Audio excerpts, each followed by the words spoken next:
Excerpts from a speech given by Mikhail Gorbachev to the Central Committee of the Communist Party of the Soviet Union. Comrades, our achievements are immense and indubitable, and the Soviet people by rights take pride in their successes. They constitute a firm base for the fulfillment of our current programs and our plans for the future. But the party must see life in its entirety and complexity.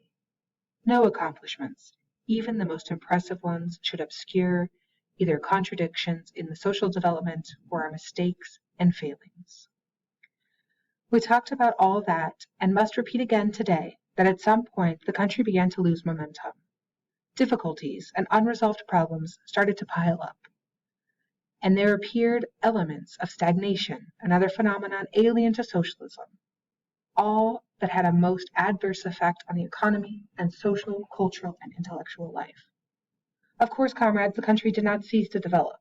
Tens of thousands of Soviet people were working honestly, and many party organizations and our personnel were working actively in the interests of the people. All that held back the intensification of negative processes that would avert them altogether. A need for change was ripening in the economy and other fields, but it did not materialize in the political and practical work of the party and the state. What was the reason for that complex and controversial situation? The main cause was that the leadership of the country failed, primarily for subjective reasons, to see in time and in full the need to change and the dangerous growth of crisis phenomena in society, to formulate a clear-cut policy for overcoming them, and making better use of the possibilities intrinsic in the socialist system. Reorganization is a resolute overcoming of the processes of stagnation, destruction of the retarding mechanism, and the creation of an impendable and efficient machinery of expanding the social and economic progress of Soviet society. The main purport of our strategy is to combine the achievements of the scientific and technological revolutions with a plan-based economy and set the entire potential of socialism in motion. The first aim of reorganization is, I believe, clear. It is to effect thoroughgoing changes in all aspects of the public life, to give socialism the most advanced form of social organization, and to bring out to the utmost the humane nature of our system in all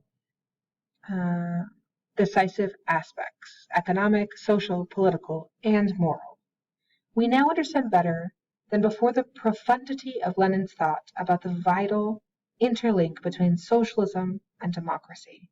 The entire historical experience of our country has convincingly demonstrated that the socialist system has, in practice, ensured citizens political and socio-economic rights, their personal freedoms, revealed the advantages of Soviet democracy, and given each person confidence in the morrow. It is only through the consistent development of the democratic forms inherent in socialism and more extensive self-government that our progress in production, science and technology, literature, culture, and the arts in all areas of social life is possible. It is only this way that ensures conscientious discipline. The reorganization itself is possible only through democracy and due to democracy. It is only this way that it is possible to open broad vistas of socialism's most powerful creative force, free labor and free thought in a free country. Comrades, there isn't one single fundamental issue that we could resolve, now as in the past, without taking into account the fact that we live in a multinational country. There is no need to prove the importance of socialist principles in the development of relations between the nationalities.